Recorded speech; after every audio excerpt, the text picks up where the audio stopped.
So welcome to Math 408, L functions and sphere packing. And so now we are actually getting close to seeing L functions. We have at least seen sphere packings already. And what I want to do today is talk about interpolation formulas. And so I will probably send you as a snapshot later notes from one of my colleagues, Stephen Miller. It's wonderful to be working with him on a project like this, where we will be discussing why we need these interpolation formulas. And it turns out that they are related to finding efficient ways of packing spheres in 8 and 24-dimensional spaces, and these are actually recent progresses. So I want to just start off a little bit with interpolation formulas. So you have some data, and you want to try to find the function that fits them. And from that, we're going to go to some Fourier analysis. So I'm curious, how many of you have done any Fourier analysis? All right, so have you proven things like Bayes' theorem, Dirichlet's theorem, Poisson summation? Definitely Poisson summation. Okay. Okay. So anybody in Zoomland, do any of these things sound familiar? Okay. So for the most part, people have not seen this. So we will do a little bit of Fourier analysis. It is an extremely beautiful subject. A lot of very surprising behavior happens. And so let's start off with interpolation.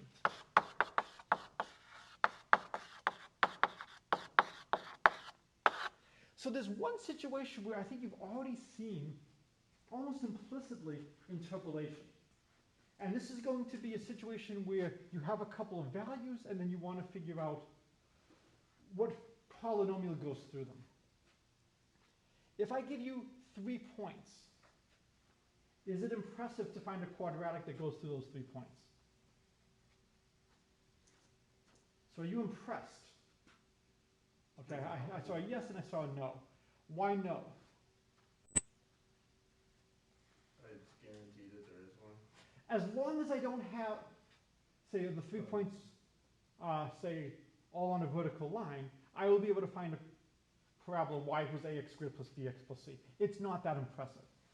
If I give you 20 points of data, I can find a polynomial of degree 19 that goes through them without any trouble.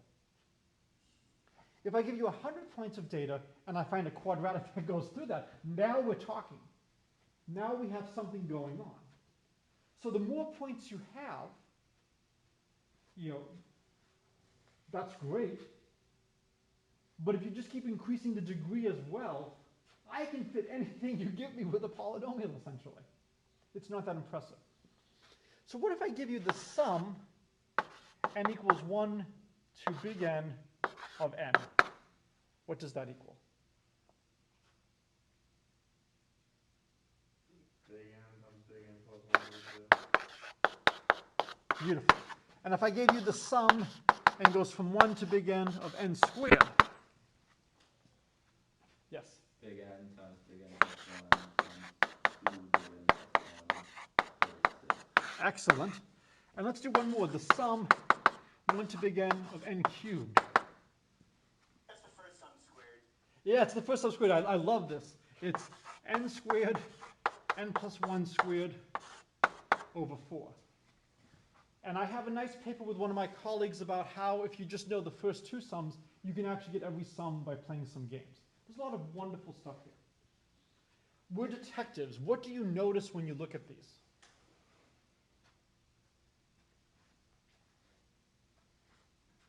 The power is 1 greater than. So if we assume that we're summing it to the kth powers, K plus 1 power. so it's degree k plus 1 in n. Anything else?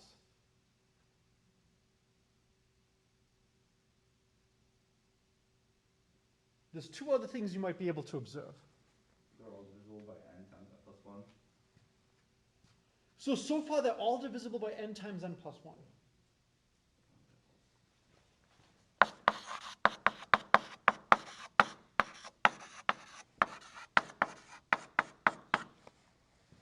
So I actually don't know if that continues.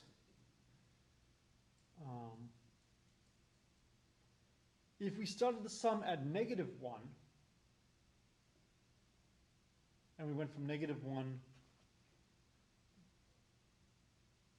can we try to get some understanding by doing that? Divisibility by n should probably hold based on, Divisibility by n holds. yeah. Because if I instead have all these sums starting at 0, then you would see that there's no constant term.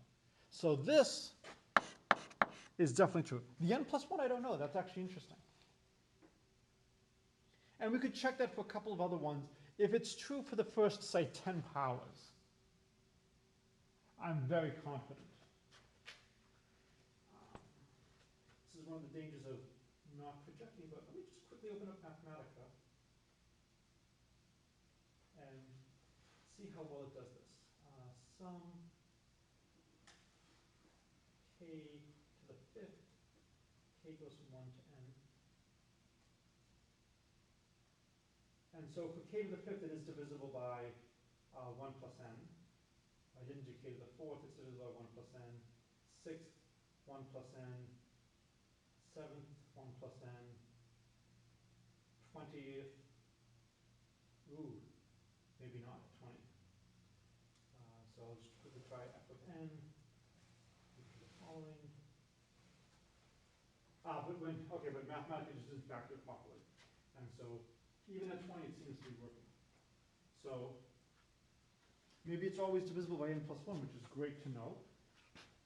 This one other piece of information, it's a little hard to tell based on how it's written, but there's another hint.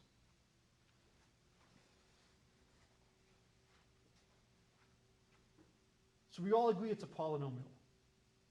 Which term matters most in the polynomial? Highest degree. The highest degree. What can you tell me about the highest degree? What's the highest degree here? N squared over 2, or 1/2 n squared. What's the highest degree term here? N cubed over 3. What's the highest here? N to the 4th over 4. Starts n to the k plus 1 over k plus 1. And as a quick reason why this is reasonable, the sum n goes from 1 to n of n to the k, it's kind of like integrating x to the k dx from 1 to n, which is kind of like x to the k plus 1 over k plus 1. And you could be significantly more accurate, but to just give you a sense of what's going on, this is not unreasonable.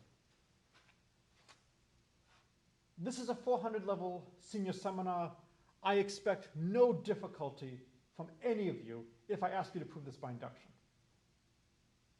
If I tell you, however, that I want the sum n goes from 1 to n of n to the 2020, and I'm not telling you what it equals, the induction is now a lot harder. Right? How would you figure out how to prove this by induction? Yes. There's a lot of polynomials to try. But you need to get a hand on the polynomial. Right? We all agree that if I give you the polynomial and ask you to do the induction, that's not a problem. That's pre-400 level math. Now you're on the other side of the table. You don't get the polynomial anymore. How would you find it? Or how would you find a candidate? Maybe try using Mathematica to try 2022 points, and then that would uniquely determine it should a 2021 degree polynomial if that's it. Good. So if you just said use Mathematica, I would actually be a little bit upset. But you said use Mathematica to get some points. And so actually, one of the things we can do right now is I will have the computer just running away throughout class trying to sum k to the 2020. I have my laptop set at best performance, basically damn all power savings, drain as much power as you need, just whittle away. We'll see if Mathematica can do, k to the 2020 symbolically before the end of class. But the suggestion was collect data.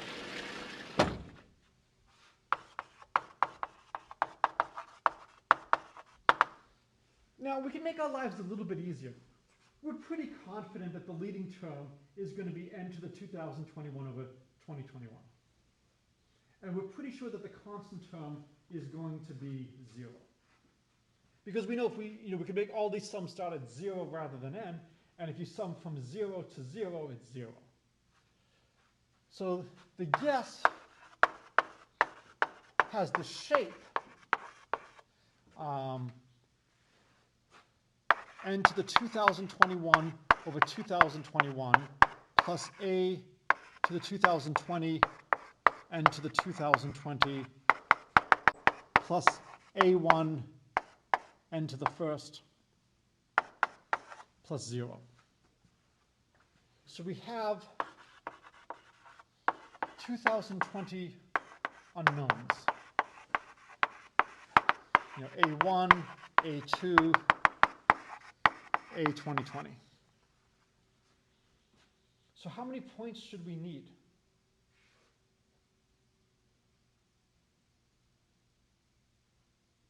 So how many values of n do I have to do? 2019. Why 2019? Because you have 20 degrees of freedom, or maybe not. So is it 2019 or is it 2020? 2020. Right, hindsight is of course 2020. Sorry. Been waiting all year to make that joke. So we have 2020 unknowns. It's different from the earlier cases where 3 points was enough to determine a polynomial of degree 2 because we didn't know the constant term. But here we know the constant term, and we actually even know the leading term. So if we call our sum f of n, we study, say, 1 f of 1, 2 f of 2, 2020 f of 2020. Why wouldn't I make my life easy and choose the point 0 f of 0?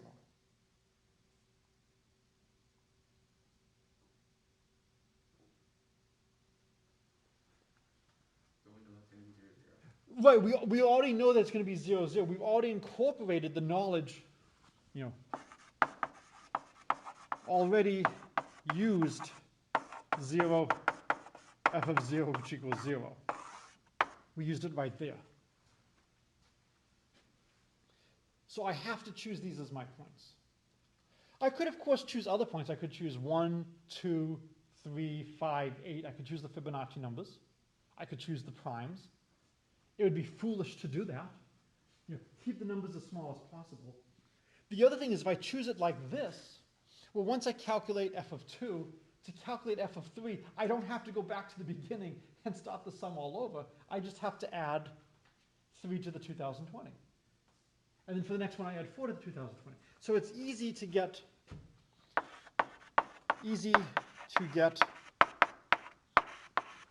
the next points. And so now the goal is to find the polynomial that passes through this. Recover f. And again, we believe f is a polynomial. And this tells us if it's a polynomial, there's only going to be one polynomial of degree 2021 that will go through these points with this as its leading term and that as its constant term. And now that we have the polynomial, now we can do the induction. How would we solve this?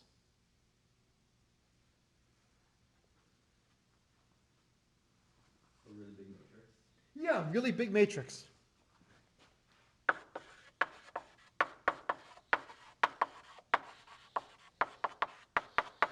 So one way is to use some linear algebra. So I'm trying to just keep things just on 2 boards for the people at home. It is interesting how this affects how you choose to lecture in terms of what I want to be saved at any moment in time. I don't think anything on the screen down here is so important that this is worth saving. If it was, you could always slide it up. And if there is something that you would like me to keep up, please let me know. This is one of the things that I hate most about how we have to teach now, is that you can't spread out over 6 bullets. And then if you blank or if you just, for a minute, you can't come back and see what things are. All right, so we don't need any of this anymore because we now have our problem.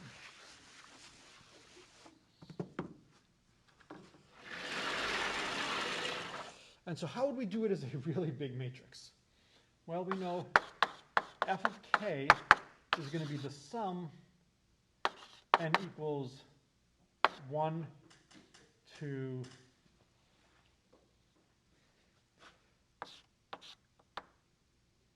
k. Oh, wait, no, we were using k for the degree, sorry.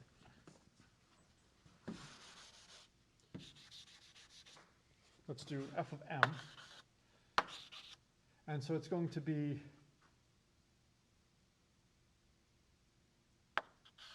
n to the k. And we believe that this is supposed to be m to the 2021 over 2021 plus a to the 2020 m to the 2020 plus a1 m. And we want to solve for these unknowns. So how would you set this up as a matrix?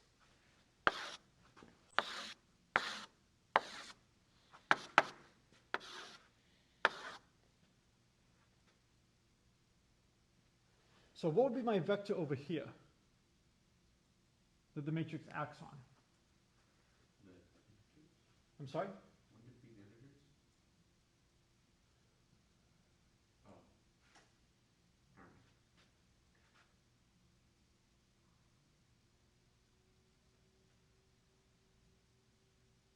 So what are the unknowns? The A's. That's what comes in here. A1, A2, A2020. And then the first row will be what? All ones. 1 to the 1, 1 to the 2, 1 to the 2020.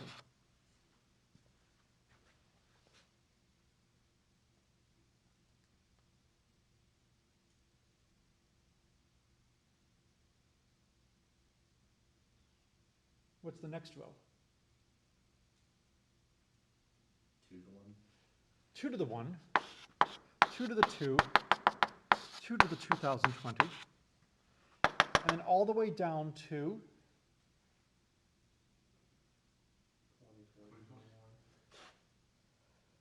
2020, I believe, right? Yeah. To the 1, 2020 to 2020. What does the first row equal? No. That should be 1. It's not 1. And the reason it's not 1 is because I've encoded and incorporated some knowledge that I have. Oh, it would be like -1 to the negative 2020 over 2021. It would be, right, it would be -1 to the 2020 over 2021. No. It would just be 2020 It would over just, 2021. It would be f. 1 minus. well, sorry, it would be f. It would be f of 1. It would be our data point minus this. It would be f of 1 minus 1 to the 2021 over 2021. Right? Because I'm supposed to be adding this term. One thing I could do is I could just put a 1 over here. Or 1 over 2021 over here, and then just extend this out by 1 more column and keep it as a square matrix. Or I could say, well, look, I know that's a 1 over 2021 there. Let me just subtract things off, and then at the very end, it would be f of 2020 minus 2020 to the 2021 over 2021. And when I subtract those off, I'm then just left with that sum.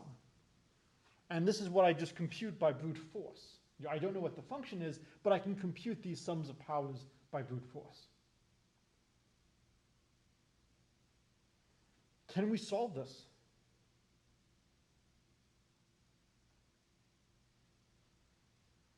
What do you think?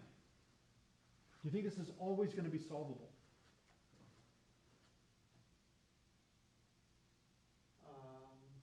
It finished. It says it's a very large output. So let's see, show all. Okay, and it does find things, yes. So it didn't take it that long to find it. Boy, the numbers are huge, but okay. Factor it. So I will risk having it to simplify. Or is it factor simplify? Well, factor, fine. I think simplify if we wanted a factor if we wanted to be in like the. So we'll see if we can factor it. So again, your computers can always be left running. The computer will run for a little bit. Do you think that this matrix will be invertible? It's a Vandermonde matrix. It's a Vandermonde matrix.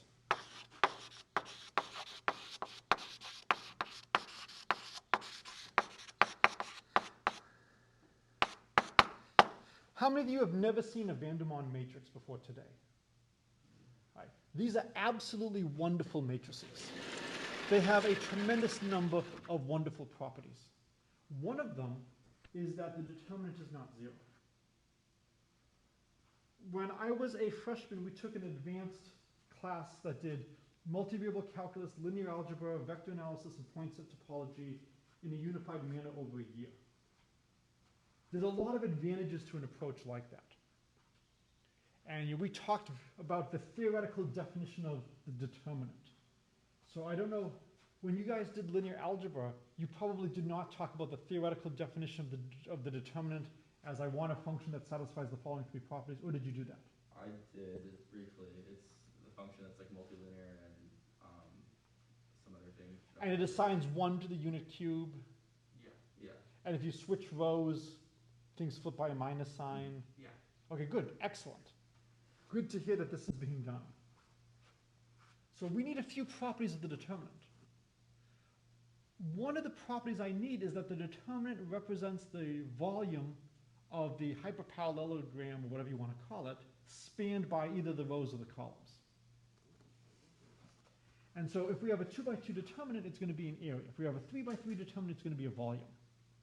If you have two vectors, as long as they're not collinear, there's going to be an area. And the determinant will give you this area. If you have 3 coming up like this, it then gives you the parallel pipe head. But if you have 3 vectors in the plane, the volume is going to be 0, because it's going to be confined to a plane, no volume. More generally, if I have n vectors, if the n vectors are not linearly independent, the determinant is going to be 0. Similarly, if the vectors are linearly independent, then the determinant is non-zero. All we need to know is that the determinant is non-zero, so the matrix is invertible, so there exists a unique solution. Because if the matrix is invertible, well, then just multiply both sides by its inverse, and now you have a unique solution. So I want to prove that the Vandermonde is always invertible. There's a beautiful, beautiful way of doing this. And again, what I like about this more is the method than the actual result. The result is nice. I've used the result in my research, but it's a great way of thinking about things. So let's imagine we have x1 to the first, x1 to the second, x1 to the I'll use capital N. Well, I'll use D. We'll do a D by D Vandermonde. Then we have x2 to the first, x2 to the second, x2 to the D, all the way down to xd to the first, xd to the second, xd to the D. And we want to calculate the determinant. Do you agree that the determinant is going to be some function of x1 through xd? Yeah, I mean, I've got a matrix. The entries are x1 through xd. Yes. Is it going to be a polynomial? Yeah. Yeah, expand by minus.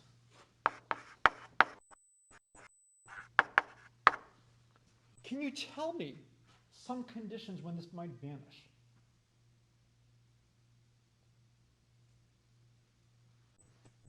Any of the x's is 0. So if any of the x's is 0, it vanishes. Any of the x's are the same as? If any of the x's are the same as anything else.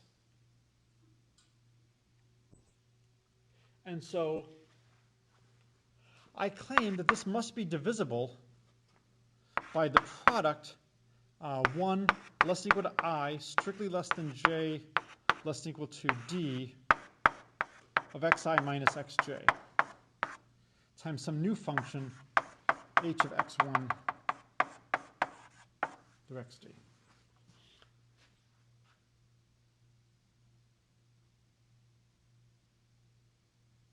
And I want to be careful because I might actually want to change it ever so slightly right now, because I might actually want to have it start off at the 0th power rather than the first power. Because right now, whenever x1 is 0 or x2 is 0, that's also going to be a factor. And so it's a little bit better to just change this 0, 0, 0, and I'll change these 2's to a 1. And then, how many variables should I have?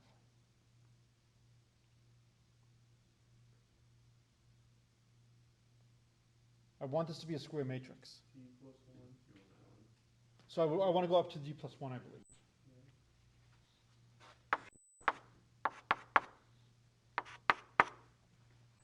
And now I have a D plus 1 by D plus 1 matrix. The first column is all 1s. So now if you choose an x to be 0, it's no longer going to be 0.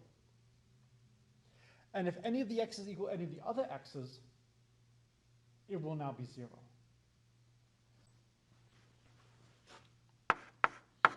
And so I choose I and j.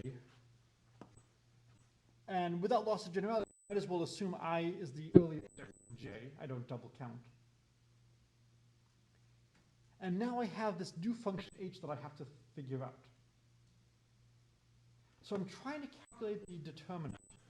Does this remind you of anything we've done before? In some generalized sense. The area of the... Yeah, the area of the sphere, and this idea of normalization constant, about pulling out parts that you know, pulling out factors that you know, and dealing with the rest. We know this is a polynomial. What's the degree of this polynomial?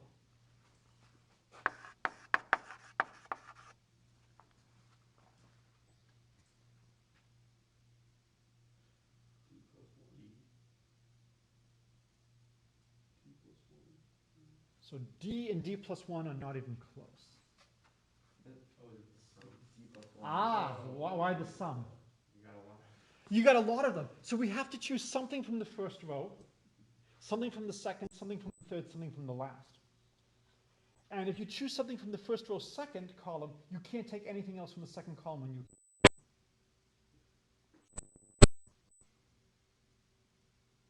The simplest way to do it is just look at the main diagonal. I'll have something to the 0th power, to the 1st power, all the way to the dth power. So the degree is 0 plus 1 plus d. Fortunately, we know what that sum is. That's going to be d plus 1 over 2.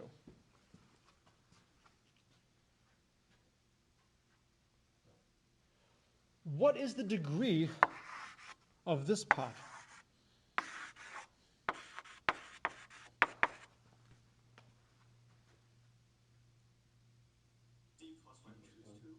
D plus 1 choose 2. I have to choose two numbers between 1 and d plus 1 that aren't the same.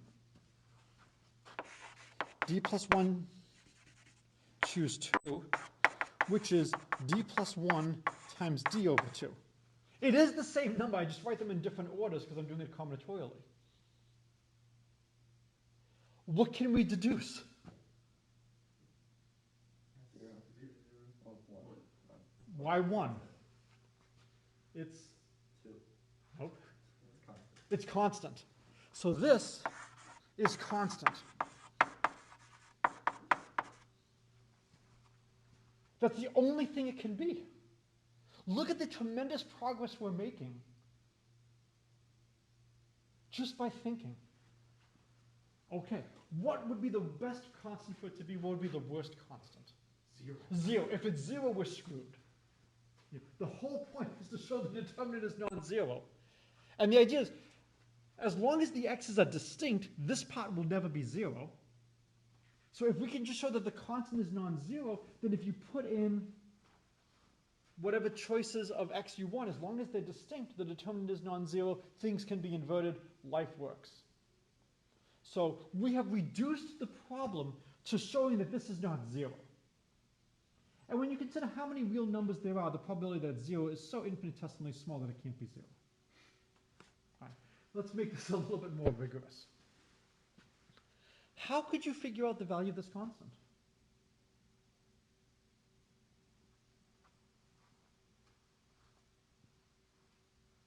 You could do it. So one thing is you could actually physically choose values of x1, x2, x3, calculate the determinant, and then you calculate this, and then you can figure out what that is. So that's one way to do this. Given that this is going to be, d equals 2020, 2021, I'm not doing cartwheels. Did you have a suggestion? You could kind of use like a symmetry argument, because on the left side, like each pair, like x0, x to the 0, x1 to the 0, x2 to the 1, like the mean diagonal, for instance, like Yeah. coefficient 1. Good. So Good. if we look down the main diagonal, the coefficient of that term is going to be 1. Is it like 2 to the n over n factorial or something like that? No, it's close to that. Just 2 to the n. 1 over 2 to the n? So you're close. So let's see if we can figure it out. If we look at just the main term, the only way we can get, we have it equals 1 x d plus 1 to the d times x to the d minus 1 times x to the d minus 2, d minus 1, d minus 2, all the way down to x2 to the first power, x1 to the 0th power. That's the only way we can get a term like that. When we look at this and we expand this out, how can we get terms here? You just count the total number of terms and then like divide, because by symmetry it's going to be like 1 of each kind. So it's close. So, but I want to figure out how do I get this term from here? How do I choose it?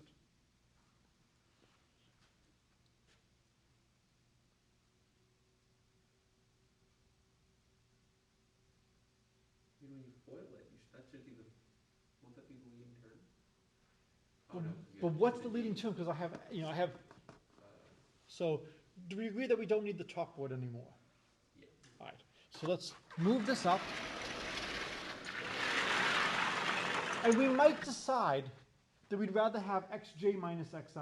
We might rather have the larger one there.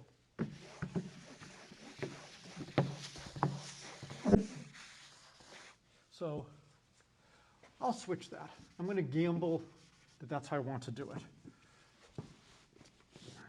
Just to.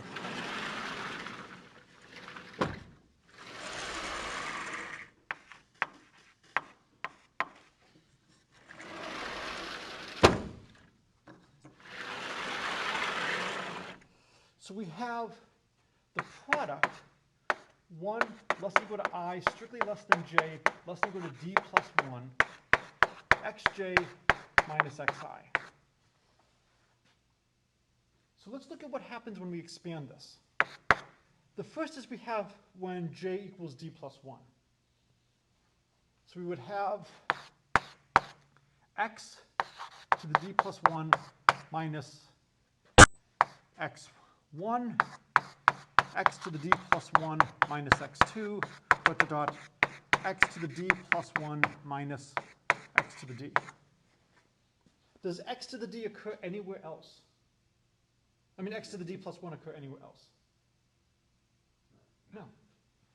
Now let's look at what happens when j equals d. You'll have x to the d minus x1, x to the d minus x2, x to the d minus x to the d minus 1. Yeah, so when you And then we'll have x2 minus x1 at the end. So now when you do your FOIL, what do you want to do? you'll end up with you have xd, xd plus 1s for each other, Right. or d, xd plus 1s, and then you're. So we always look at the first term. So take first in each FOIL, and you'll get 1 x to the d plus 1 d times x to the d minus 1 times x2 to the first power and x1 to the 0. And that's why I wanted to switch the j and the I. Otherwise you have a -1 that you have to worry about. Therefore, h of x1 through xd plus 1 is the exciting one. And that's the answer. I knew it would be 1.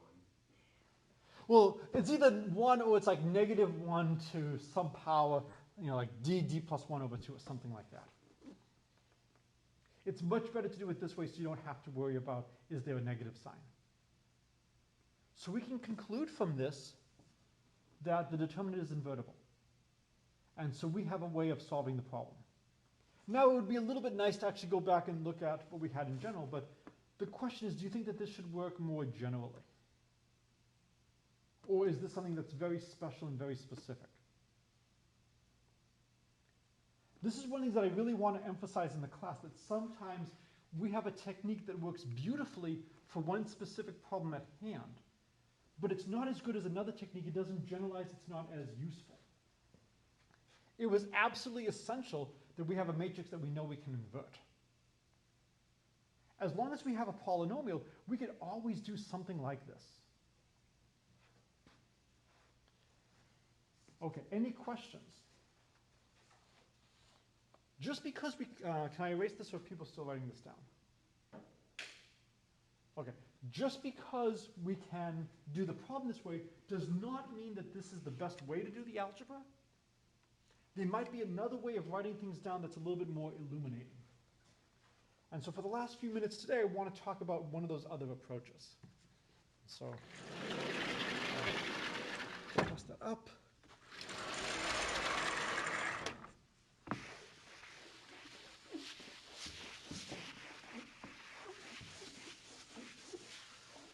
So I'm going to assume everybody here has seen the Fibonacci numbers. And I will define them. F0 is 0, F1 is 1, Fn plus 1 is Fn plus Fn minus 1. And this is enough to uniquely determine the sequence. This is a difference equation of depth 2. I need two initial conditions. They don't have to be f0 and f1. I just need two pieces of data. If I give you a second order differential equation, I need two pieces of data.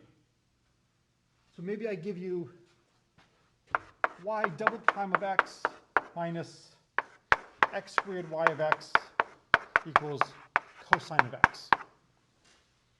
I could give you, y of 0 equals 0, y of 1 equals 2. I could give you that as the initial conditions. What's another type of initial conditions I could give you? So here I gave you the value of the function at 2 points. Yes?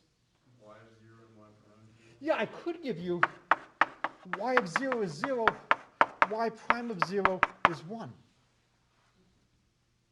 So you have different types of initial conditions you can do. This has you looking at fewer points, but more information about each point.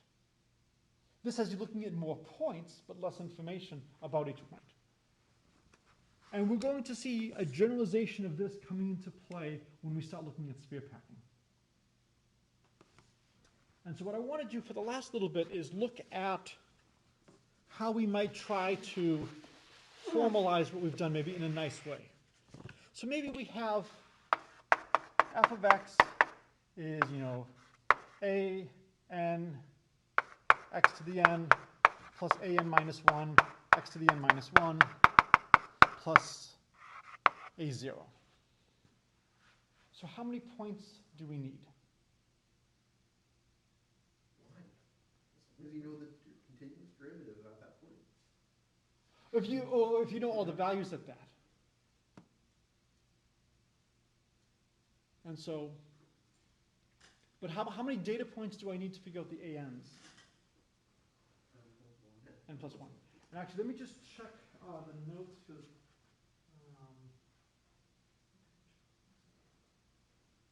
I think my colleague might actually use the degree n minus 1, not degree n. Just want to try to say the same. Yeah, he wants to do degree n minus 1. Okay, so we'll do degree n minus 1. So this will become a n minus 1, n minus 1, a n minus 2. So it's degree n minus 1. So we need n points. Say x1, y1,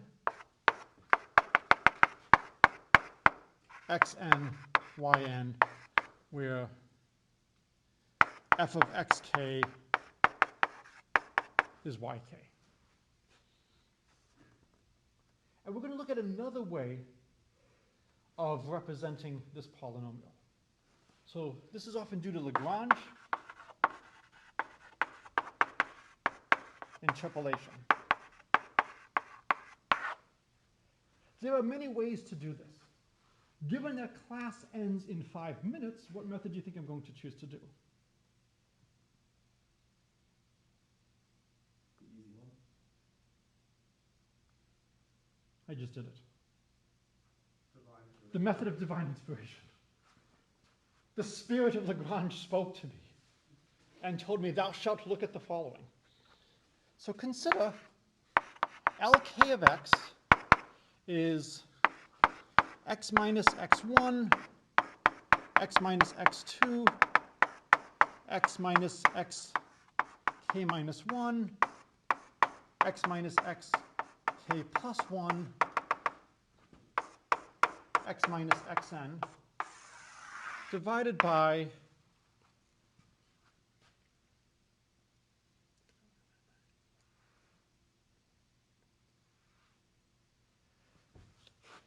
xk minus x1, xk minus x2, xk minus xk minus 1, xk minus xk plus 1,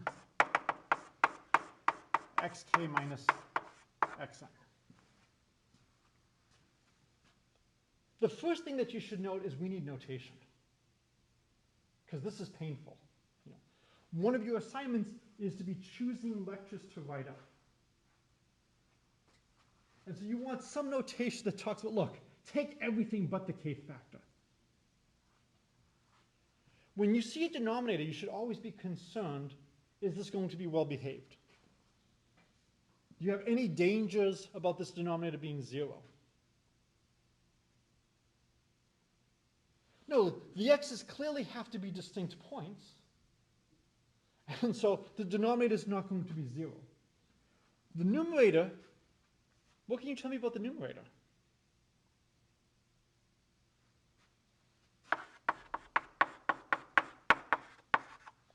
So what's true about the numerator?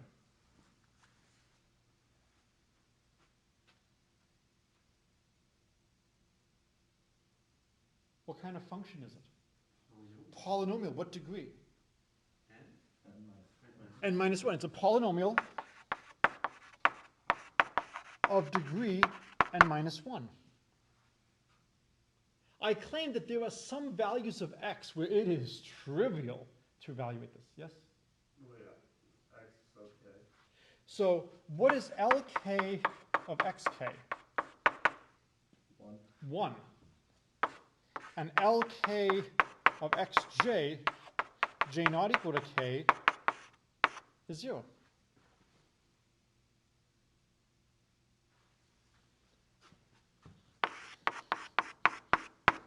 So if I want to write this, sum k goes from 1 to n of Lk of x, what numbers do I put in there?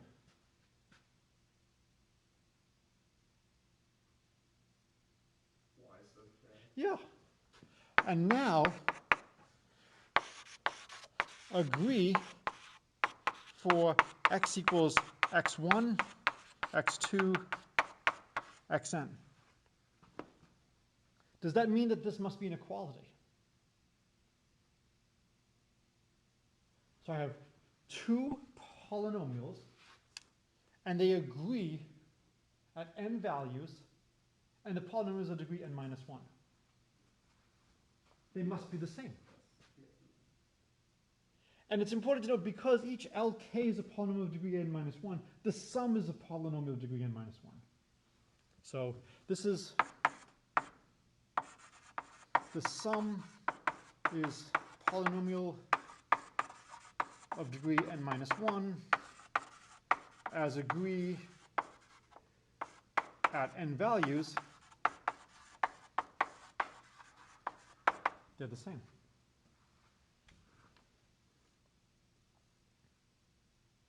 Do you think we could somehow get to this from the determinants?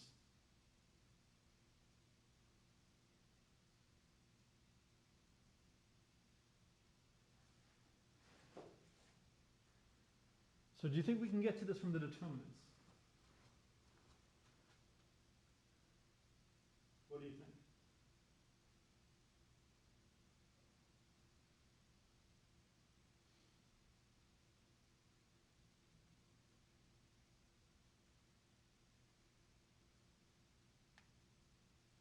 Oh, it did factor the polynomial. It's n times 1 plus n times 1 plus 2n, and I think the rest is unfactorable.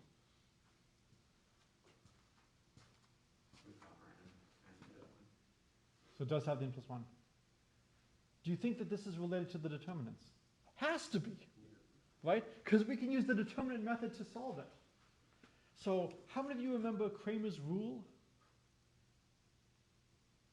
I think I'm seeing people smiling through masks. It's hard to tell. It's either a smile or a groan or, oh my God, not that.